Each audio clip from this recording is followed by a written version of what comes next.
Get prepared for another hot summer when keeping cool is paramount. A decent fan is not something you only need abroad any longer. If you've looked at the market even briefly, you'll have realized that there's a lot more to consider in buying a fan than you might first think. We're going to break down the main types of fan here and what you need to consider when buying one for your home.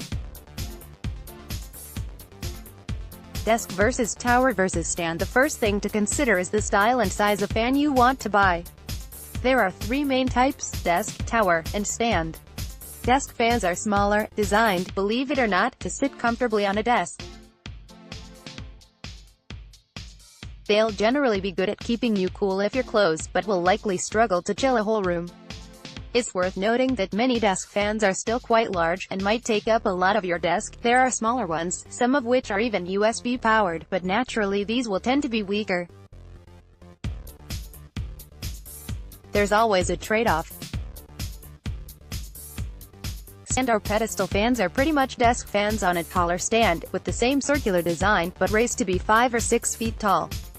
The fan element itself is often a bit larger, to allow for more power, meaning they're the best type of fan to cool large rooms. The downsides are that the large fan heads can take up quite a lot of space, and they don't always look stylish enough to want on display in your living room. Finally, tower fans tend to be a similar height to stand fans, but have a slimmer design with the fan elements inside the main body, rather than with the fan blades on the top and mounted to a stand. Tower fans are usually a bit weaker because of size constraints, but can be smaller overall, often look more stylish, and are more likely to boast additional features like air purification. More on that below. Bladed versus bladeless. The next consideration is bladed or bladeless designs. Bladed fans are the standard design, while bladeless fans are the style popularized by Dyson. Technically, bladeless fans do still have blades, but they're hidden inside the fan body so they aren't visible. The benefits of bladeless designs, beyond looking super cool, are that they can be quieter and safer. No risk of hair, pets, or kids' hands working their way between the blades. There's only one real downside, but it's a biggie. Bladeless models tend to cost a lot more, especially if you stick to a big brand like Dyson, so you'll have to decide if the safer, slicker design is really worth the premium. Heating, purifying, and more. Finally, many modern fans boast extra features beyond simply blowing air about the place.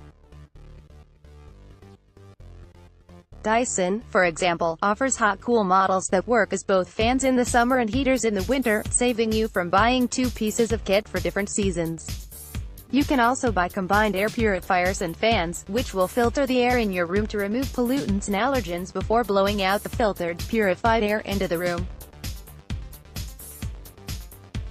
The Dyson PureCool fans are the most prominent examples, but there are similar products from competitors too. You'll also find an increasing number of fans with basic smart features or virtual assistant support.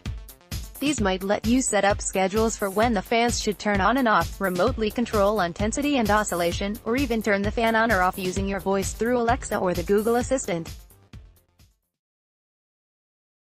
Best fan reviews. This is the ultimate fan backways. As the name suggests, the Pure Hot Cool is two machine in one, both a cooling fan and a heater.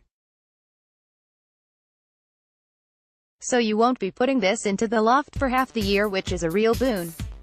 Furthermore, the device is an air purifier like the PureCool Tower and also has a useful little LCD screen giving you real-time information about your air quality as well as basic details such as fan speed and temperature. It's only £50 for $100 more, so is worth the extra to add a heater into the mix if you'll make use of it. The Pure Hot Cool, but this is a Dyson, so there's plenty of clever tech and features packed in. With the magnetic remote control you can adjust all sorts of settings from fan speed to the 350-degree oscillation. There are loads of handy modes including night mode for quiet operation and diffuse, which pumps air out the back. You can also hook your phone up with the Dyson Link app to control the fan even more remotely as well as get lots of useful information. You can set timers and even set the fan going when you're not at home to cool or warm a room in time for your arrival. Read our full Dyson Pure Hot Cool review. Whether you're interested in the Pure Cool because you want an air purifier, or just want a Dyson fan and are willing to spare the extra cash for the air purification features, the Pure Cool Tower is fairly easy to recommend. Designed to filter a variety of different types of pollutant, the Pure Cool will also give you real-time feedback on the current air quality, courtesy of both a small built-in display and the connected smartphone app, which you can also use as a remote control.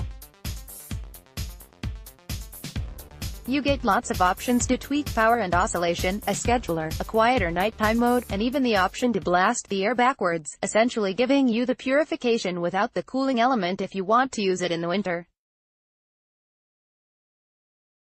Best of all though is the clever automatic mode, which will adjust on the fly to variations it detects in air quality.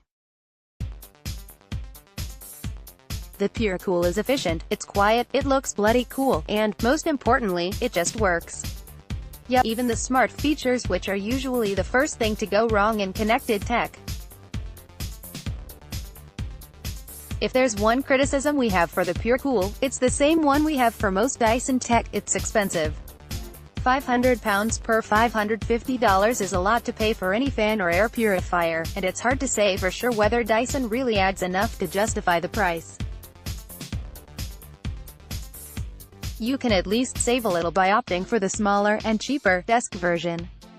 Read our full Dyson Pure Cool review. The Dyson Cool is currently the cheapest fan in the Dyson lineup, and correspondingly the most stripped back. There are no smart features, air purification, or heating, but you do get the slightly sci-fi bladeless design and a remote control to control the power, oscillation, and a nighttime scheduler to automatically turn the fan off after a set time. This really does what it promises. It's a no-frills take on the Dyson fan that's not quite wallet-friendly, but it's at least a bit more wallet-amicable than the company's flagship devices. Still, this is an awful lot to spend on a plain old fan, and the price is a bit hard to swallow. You can get it in this desk size, or spend more to get the larger tower version. Read our full Dyson Cool review. This great stand-up fan is a bit like a desk fan on steroids. Setup is a tad tricky thanks to the unhelpful instructions, but once working it proves itself a good choice if you want to spend less than £100. With remote control it has 5 settings that vary in speed and levels of quiet. Setting 1 is sleep mode and you can barely hear it.